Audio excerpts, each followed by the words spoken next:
Welcome to Lost Relation Chronicles. I've been with Carmen for 5 years, married for 3. We didn't meet through dating apps or anything like that. We actually got locked in an art gallery storage room together when the electronic lock system malfunctioned. We ended up trapped for over 2 hours with just her protein bar to share while sitting on the floor surrounded by wrapped sculptures. Maintenance took forever to arrive, but honestly, it was the best meet-cute ever. We talked about everything from Carajo to our weird childhood pets. When we finally got out, she said being trapped was the luckiest accident of her life and asked for my number. Life with Carmen has been mostly good, to be honest. We bought a small house 2 years ago, have a decent group of friends, and have generally enjoyed building our life together. My birthday was last weekend. Carmen has always made my birthday special last year. She surprised me with a weekend trip to Shinwa the year before she organized this amazing dinner with all our friends. But 3 weeks ago, she told me she had this mandatory work retreat over my birthday weekend that she absolutely couldn't get out of. I was disappointed, but tried to be understanding about it. She seemed genuinely upset about the timing and kept saying how her boss was being a complete jerk for scheduling it over the weekend. She promised we'd celebrate when she got back, maybe even do a mini vacation. I believed her completely. Stupid me the night before she left. She gave me a small gift, just a watch, and apologized again for having to miss my birthday. She kissed me and said she wished she could stay. I watched her pack all her business casual clothes and her laptop. She even packed those ridiculous team-building activity clothes companies always make you wear. I helped her pack God. I'm an idiot. So my birthday weekend came and went. I spent it alone. Ordered DoorDash, binged a couple of seasons of that new show, and had a FaceTime call with my parents, who wished me a happy birthday on Monday. Carmen came home with souvenirs, fancy chocolates, and a small bottle of wine from the retreat resort. She went on about boring meetings and team-building exercises, seemed tired but happy to be home. Everything felt normal. Then Kyle texted me out of nowhere. We're not super close, more like casual friends. So I didn't think much of it when he said, "Hey, call me when you're alone." I figured maybe something awkward happened or he needed to vent when I called. He was quiet at first, then asked, "Is K-Man home?" I said no. Then he sighed and said, "Okay." I wasn't going to say anything, but I saw something on Instagram, and I don't know if it means anything, but I recognized Tyler. I didn't understand at first. Recognized him where Kyle sigh again. One of my mutuals posted a story from a spa over the weekend, just a chill pool video. But I swear to God, Carmen and your brother are in the background. He sent me the screen recording. And there they were, Carmen and Tyler. My wife, my brother in the background, clear as day. His arm around her. She's leaning into him. He's rubbing her back. They're laughing, smiling, looking comfortable, looking happy, like a damn couple. Meanwhile, I was home alone on my birthday, thinking she was at some mandatory work retreat. God, I'm such an ID idiot. I watched that 10-second clip on repeat. Couldn't believe what I was seeing. But it was them 100%. No question she wore that same stupid vest I helped her pack he had on the watch. Gave him, "You literally cannot make this up." And all this time, they were at a spa together holding each other like nothing else in the world existed. Like I didn't exist. I don't even know what burned more. The cheating, or the fact that they didn't even care enough to hide. She didn't slip up. She didn't make a mistake. She just didn't give a damn. And I would have never known. Not unless some guy I barely know happened to post a pool story at the exact wrong time for them. I checked our joint account and found $11, $200 withdrawal from the Friday before, nothing labeled as spa or travel. I checked her personal account that I sometimes access for emergencies, but it showed nothing unusual. Then I remembered my birthday money. My grandma had mailed me $800 in cash, like she does every year. I had tucked it into my wallet to deposit later, but when I checked it was gone. Suspicious. I called the spa pretending I needed a receipt for expense. Reporting the woman on the phone was incredibly helpful. She looked up. The reservation under Carmen's name confirmed the dates and said it was for their romantic weekend package for 2. the total $1. $150 paid with $800 cash and $150 from a credit card. I realized then the cash was my birthday money. The rest, that $200 withdrawal I saw on our joint account. She must have used that to pay off the credit card after the trip. She stole my freaking birthday money to take my brother to a spa resort over my birthday weekend. I waited until Carmen got home. I showed her the videos Kay sent me. Her face went white, then red. She started with excuses. Tyler was going through a hard time and needed someone to talk to. She was just being supportive. I didn't say anything, just pulled up the spa reservation details on my phone and showed her. Then I asked about my birthday money. That's when everything changed. It was like watching someone transform. Her face hardened, and she admitted taking the money, admitted everything she and Tyler had been seeing each other for months. Then she laughed and told me I never deserved a gift anyway, that at least Tyler knows how to keep a woman happy. I walked to our bedroom and slammed the door. I could hear her on the phone after that, probably warning Tyler that I knew that was 3 days ago. I haven't spoken a word to her since she's tried talking to me, switching between angry defensiveness and half-hearted apologies this morning. She left for work. Like everything was normal, but grabbed her jacket roughly when I wouldn't respond to her goodbye. I haven't called my parents or confronted Tyler. I feel like I'm walking through someone else's life, right? Now the thing that keeps replaying in my head isn't even the affair. It's her stealing my birthday money for their romantic weekend. Who does that when I think about it? My hands start shaking again, and I want to throw something last night. I found myself Googling divorce lawyers at 3:00 a.m. I've started taking screenshots of everything. The bank withdrawals, the resort, confirmation, the photos not going to lie. I have no idea what to do next. Should I confront my brother? Talk to my parents? Throw all her stuff on the lawn? The first few days were a total blur. Carmen and I were just existing in the same space, barely speaking. She kept trying to talk, saying we need to have a conversation or can we please just sit down, but I couldn't even look at her. I didn't want to hear more lies. I'd either walk away or pretend I had music in. I was numb then out of nowhere. My brother Tyler texted me just this pathetic message. I'm sorry, it just happened. I didn't mean for it to come out like, dude, you didn't trip and fall into my wife. You chose this multiple times over months. You knew it was my birthday. You knew I'd be alone. You knew. And that's all you have to say. I didn't respond. I just sent the text to my mom with Ask Tyler. What this is about, I couldn't even deal with explaining everything yet. But I knew my mom would push him for answers. And wow, did she. Less than an hour later, my phone was lighting up nonstop. My mom, my dad. Missed calls, texts, voicemails. I let it sit for a while, then finally picked up. My mom was already crying. When I answered, she said she'd called Tyler and he admitted to everything that it had been going on for a while, that they caught feelings.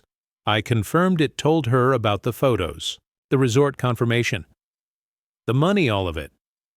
My mom was silent for a bit and then asked if she should come over. I told her no. I needed time. My dad called. Next, that one had harder. He barely said anything. Just asked if I was safe, if I needed money. Anything. His voice cracked halfway through and I just started sobbing. I hadn't cried all day, but something about hearing my dad sound broken just shattered me. A couple of hours later, our family group chat blew up. Tyler told everyone, tried to spin it like some tragic love story. We tried to fight it and we didn't mean to hurt anyone. Robert, our older brother, absolutely ripped him apart, called him delusional and selfish.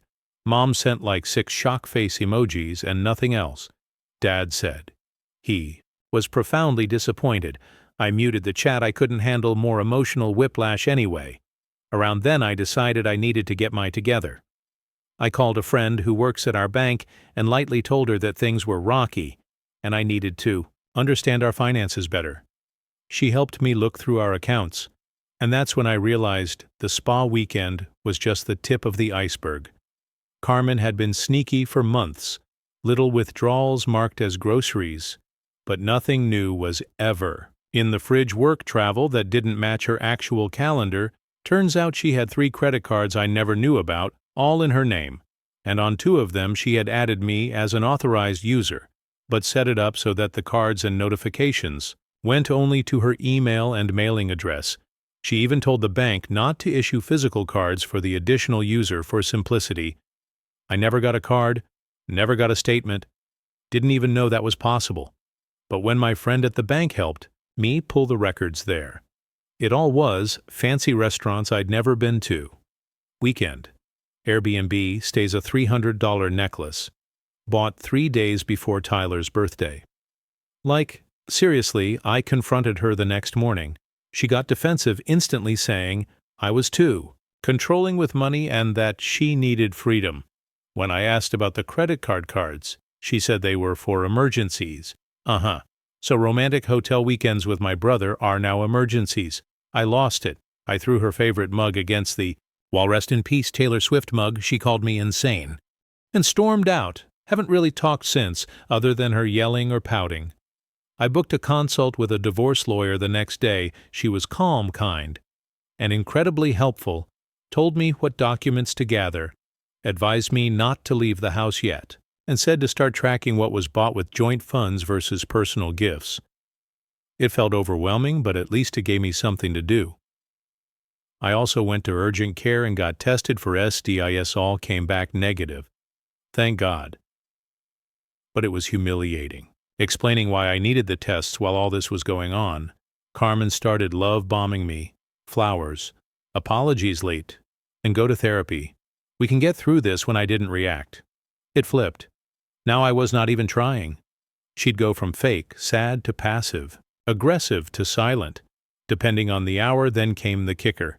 I came home early from work, power out at the office, and heard her on the phone in the kitchen. She didn't hear me come in. She was telling Tyler, just give him some space, I'm handling it. Once this blows over, we'll figure things out. I just walked in, grabbed my water bottle and left, didn't say a word. She knew I heard. She hung up fast but didn't follow me that night. I called my cousin Jason. He owns a rental house that's currently empty while he renovates. I didn't even get through the full story before he said, "It's yours. No pressure, pay what you can." I cried again, but this time it was relief. Since then, I've been slowly moving stuff over while Carmen's at work. Just the essentials. For now, documents, clothes, sentimental stuff. I've opened a new bank account at a completely different bank. I'm setting myself up to walk away clean. Last weekend, Carmen ordered an expensive watch online, $2,000 paid for with our joint account. She claimed it was for work meetings to keep up appearances, but I knew it was just another attempt to stroke her ego in the middle of all this chaos. The delivery was scheduled for yesterday when I'm usually at work, but I had swapped shifts last minute and happened to be home when the courier rang the bell. I signed for the package, and out of sheer curiosity and spite, I opened it, and there it was. The shiny, absurdly overpriced watch. For a second I thought about just leaving it on the table as more evidence of her reckless spending, but then I thought, why should I? This came out of our joint account. I didn't want to cause a scene or break any laws. So I looked up the store's return policy. Turns out, as long as the item was unopened and I could prove the purchase came from a joint account, they'd allow an in-person return for a refund. No questions asked. I drove to the nearest branch the same day with the receipt from our online banking. The clerk barely blinked, scanned the barcode, confirmed the transaction, and processed the refund right there. The money went back into our joint account within the hour, but I'd already set up account alerts and knew exactly when to move my share into my new bank. She probably wouldn't even notice until the next time she tried to flex. Carmen is away at an actual work conference. Right now, she has no idea that the house is half empty, that I've got divorce papers drawn up, that she'll be walking into the ugliest wake-up call of her life. I don't know what happens next. I'm terrified, I'm pissed, but I'm also ready. And that's something. When I left off, I was about to leave Carmen while she was at her work conference. I'd moved most of my stuff to my cousin Jason's rental property, returned that ridiculous watch, and had divorce papers ready to go. Well, I did it, and the fallout has been intense. The morning Carmen was due back, I did one final sweep of our house. I only took what was definitely mine and a few sentimental items we'd bought together that I couldn't bear to part with. I left all the furniture except for my grandfather's antique reading chair. That chair has been in my family for generations. I placed the divorce papers on. The kitchen table with my note on top. You were right. I don't know how to keep a woman happy, but apparently neither does my brother next to it. I left my house key and wedding ring. Then I walked out for good that night. At my new place was surreal. I felt hollow, like I was watching someone else's life unravel instead of mine on. I kept my phone turned off because I didn't want to deal with the inevitable explosion once Carmen got home. When I finally turned it back on the next morning, there were 27 missed calls from Carmen, 12 from Tyler, and 5 from my mom. Carmen's voicemails started confused. "Hey, where are you? Did you go to your parents?" Then turned angry. "What the hell is this? We need to talk right now and finally. Desperate, please? Call me back. We can work this out. I'm sorry I made a mistake." Tyler's messages were all about Carmen, pulling away from him and asking if I'd talk to her. He had no clue I'd left and served her with papers. My mom was just checking if I was okay. After Carmen called them looking for me, I texted my mom that I was safe but needed space. I didn't respond to Carmen or Tyler around noon. My lawyer emailed me Carmen had already contacted her office. She reminded me not to talk to her directly about anything related to the divorce and to forward any messages to her. Honestly, it was a relief having that boundary. The next few days were a blur of logistics setting up, utilities changing my address everywhere, letting people at work know about my new contact info. Carmen kept switching between blowing up my phone and going silent for hours. I documented everything but didn't answer. Then came the first real surprise. 5 days after I left, Tyler showed up at my workplace. I was walking to my car after my shift when I spotted him leaning against a lamppost in the parking lot. Arms crossed, he looked like a mess. When he saw me, he straightened up and started walking over fast. I almost kept walking. Every instinct told me to ignore him. But Tyler called my name loud enough that a couple of my coworkers turned to look. He didn't outright ask for help. Instead, he launched into this rambling story about how Carmen had stopped talking to him, how she loved him, and now she bailed out, how our parents were treating him like he didn't exist. "I know you hate me," he said, "but you don't get it. She used me too. I thought she actually cared. It wasn't an apology, it was him trying to make himself the victim again. Like I was, somehow, supposed to feel sorry for him. I could see it in his eyes. He wasn't here to fix things. He wanted me to tell him it wasn't his fault. When I didn't say anything, he stepped closer, his voice dropping.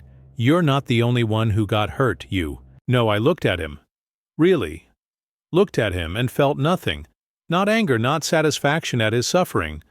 Not even pity, just emptiness. "I can't help you," I said. When he tried to grab my arm, I yanked it away hard enough that he stumbled backward. Then, I got in my car and drove away. Later that night, he texted me from a new number. "She's changed. I think she still loves you. I thought she loved me. I made a mistake." I stared at that message for a long time. Then I took a screenshot and sent it to Carmen. No comment. She called me immediately. I didn't answer. An hour later, she texted, "It wasn't like that. HEK lying. I never loved him. It was just physical. Please talk to me."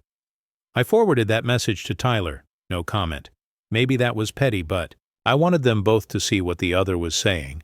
I wanted them to feel a fraction of the betrayal. I felt a week later I was served with Carmen's response to my divorce filing.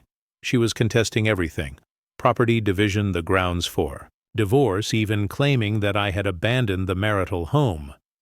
My lawyer said this was typical, just an initial negotiation tactic, and not to worry. What Carmen didn't know was that I had documented everything meticulously. Every sketchy financial transaction, every text message, photos of her and Tyler together, recordings of her admissions, statements from witnesses. My lawyer seemed very confident we had a solid case. 2 weeks after I left, I finally met with my parents. They looked exhausted. "Dad," Dad hugged me for so long when I arrived, and Mom kept wiping away tears. They told me they'd had several conversations with Tyler.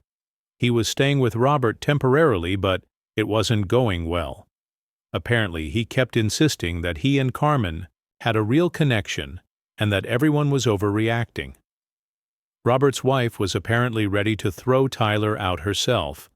I told my parents about the divorce proceedings and my new place. I assured them I was okay financially and emotionally kind. Of a lie, but they had enough to worry about. Dad surprised me by saying they'd already spoken to a family lawyer about removing Tyler from their will. I told them that wasn't necessary, he was still their son, but Dad was firm actions. Have consequences. He said, "We raised you both better than this." 3 weeks after leaving, I learned through my lawyer that Carmen had withdrawn a large sum, about $7, zero from our joint savings account. Luckily, I had already moved most of my share to my new account, but it still felt like another violation. My lawyer immediately filed motions to freeze the remaining joint assets and request temporary financial orders. The court date was set for the following week, but 2 days before the hearing. Carmen's lawyer contacted mine suddenly. She wanted to negotiate no court, no fight. She would agree to my proposed property division if I agreed to keep the reason for divorce private rather than citing adultery. Specifically, my lawyer advised me this was a good deal. I'd get what I wanted financially without a long court battle. But something fell off. Why the sudden change? Why was she so concerned about the public record? I asked for time to think about it that evening. I got a text from an unknown number. Tyler using a friend's phone. Carmen's boss found out about us. She's in trouble at work. Please don't make things worse for her. And there it was, Carmen's workplace had a strict policy about personal conduct, especially for someone in her position. If the divorce cited adultery with specific details, it could affect her job. That's why she suddenly wanted to settle. I told my lawyer I would agree to the terms. With one addition, Carmen would be responsible for all legal fees, including mine. Her lawyer countered, and after some negotiation we settled on her paying 80% of all fees. The papers would be signed the following week. Yesterday was actually the first day I didn't cry at all. Not once. I went to work, had lunch with a coworker, came home, made dinner, watched a show, and went to bed. Normal things. Small things, but they felt like victories this morning. I woke up to 15 missed calls from that same unknown number Tyler had been using. I haven't listened to any of the voicemails. I don't need to hear his excuses anymore this afternoon. While I was grocery shopping, I got an email from Carmen's company. Not directly from HR, but from their legal department. Apparently, Carmen told them I was spreading false rumors about her at work, including claims of infidelity. The email was framed like a basic fact check. They said they were conducting an internal review and wanted to confirm whether certain allegations were true. I stared at that email in the middle of the cereal aisle for so long that an employee asked me if I was okay. When I got home, I forwarded the email to my lawyer. Immediately, she called me 10 minutes later and said we'd respond officially, but carefully together we drafted a brief statement confirming that I had filed for divorce based on clear evidence of infidelity and that I had no involvement in spreading personal information at Carmen's workplace. We attached screenshots in a redacted version of the spa receipt, just enough to make the point. We kept it factual, professional, and short an hour later we got the standard out-of-office reply. So now I wait. This evening my brother Robert called to check on me and mentioned that Tyler had finally moved out of his house yesterday. Tyler's now staying with a friend, though. Robert doesn't know which one. He said Tyler left a mess in their guest room, stained sheets, cologne bottles scattered on the bathroom counter, and even a small burn on the carpet from a cigarette while we were talking. I got a notification that Carmen had posted on Instagram for the first time in weeks. It was a photo of a wine glass with some deep quote about weathering storms and finding yourself. I almost laughed. What's wild is that 6 weeks ago that post would have devastated me. Now it just seems pathetic. The woman who laughed while I cried, who stole my birthday money to cheat with my brother, who told me I didn't deserve gifts. Now she's posting sad, self-reflective content on social media. I'm still staying at Jason's rental place, but I've started looking for my own apartment. I've been browsing FB Marketplace for second-hand furniture and signed up for one of those meal kit services, so I'm not just eating takeout every night tomorrow. I have a meeting with my lawyer to review the final settlement agreement before Carmen signs it next week. She thinks we've covered everything but wants to double-check that there are no surprise assets or debts we've missed. I know the road ahead is still long. The divorce will take time to finalize completely. Carmen and Tyler wanted to play adult games.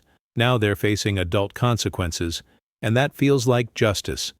Last month, Carmen eventually stopped contesting everything once her company started investigating her. In the end, our assets were divided mostly. As I initially proposed, I kept my retirement accounts and personal belongings. She kept the house, but had to refinance to remove me from the mortgage and pay me my share. Of the equity, we split our joint savings minus the total money she spent on her affair, including the $7,000 she withdrew recently, and she was responsible for 80% of all legal fees as agreed. The whole thing was expensive and draining, but ultimately fair. The most unexpected thing happened the day we finalized everything at the courthouse. Carmen asked, through her lawyer, if we could talk for 5 minutes. My lawyer advised against it, but I was curious what she could possibly have to say. So I agreed, as long as we stayed in the courthouse with security nearby. She started by saying she wasn't trying to win me back, but she needed me to know that she recognized how badly she had messed up. She asked if we could eventually be on speaking terms. I said probably not, but that I wished her well. That last part wasn't entirely true. I don't wish her ill exactly, but I don't particularly wish her well either. I just want her to stay in my past. As for Tyler, that's more complicated after getting kicked out of Robert's place. He bounced between friends' couches for a while. Most of them got sick of him after a couple of weeks. According to my mom, he'd stay up late drinking whiskey and crying about how unfair everything was, but wouldn't actually do anything to improve his situation. He eventually moved back in with our parents about 3 months ago. Mom says it's been super tense. Dad barely speaks to him, and Mom is caught in the middle trying to keep peace in the house. Tyler found a job at some call center and is supposedly saving for his own place, but the progress is snail slow, I guess. It's hard to save when you spend half your paycheck on sneakers and DoorDash. We still haven't spoken directly since that day in the parking lot. At my work, he sent countless texts from various numbers after I kept blocking him. They've evolved from defensive, "You don't understand what Carmen and I had to," desperate, "Please talk to me. I miss my brother," to resign, "I know you'll probably hate me forever." I haven't responded to any of them. My extended family knows something happened between Tyler and me, but not all the details. Most haven't pried. Though my grandma, the one who sent the birthday money Carmen stole, cornered me at Christmas and told me that whatever Tyler did, I should remember that forgiveness heals the forgiver more than the forgiven. I nodded and changed the subject. "Love, Grandma. But she doesn't understand that some betrayals can't just be forgiven with a hug and a prayer. As for me, I'm doing okay. Better than okay. Sometimes I found my own apartment 2 months ago, a small 1-bedroom with good natural light and a tiny balcony. Last week I went on a 3rd date with a woman I met through a friend. She's a pediatric surgeon at the Children's Hospital across Rosstown. She knows the broad strokes of my story and hasn't run away screaming yet. We're taking things extremely slowly, but it's nice to remember that not all women are terrible. The most surprising development has been my relationship with my brother Robert. We were never particularly close, growing up 5 years apart and with totally different interests, but throughout this whole mess he's been my biggest defender. When Tyler tried to paint himself as the victim at a family dinner I wasn't attending, Robert apparently shut him down so thoroughly that he left the table crying. He calls me weekly just to check in, and his wife has become like the sister I never had. A few weeks ago, I ran into Carmen at Target. I just nodded politely and walked away. The money from the watch returned. I used it to book a solo trip to Costa Rica next month for my 30th birthday. I'm going to stay in a little beachfront cabin. Take some time for myself. I deleted my old Instagram, too many memories with Carmen and Tyler, and created a new private One with just close friends. I've been learning to cook actual meals instead of living on frozen dinners. I don't know if Tyler and I will ever repair our relationship some days. I think the brother I loved died the moment he chose to betray me. Other days, I remember the little kid who used to follow me around asking to borrow my video games, and I wonder if something of that bond remains buried under all the hurt. Maybe time will tell, but I'm not rushing it. Dear listeners, please share your thoughts in the comments section below, and don't forget to like, share, and subscribe.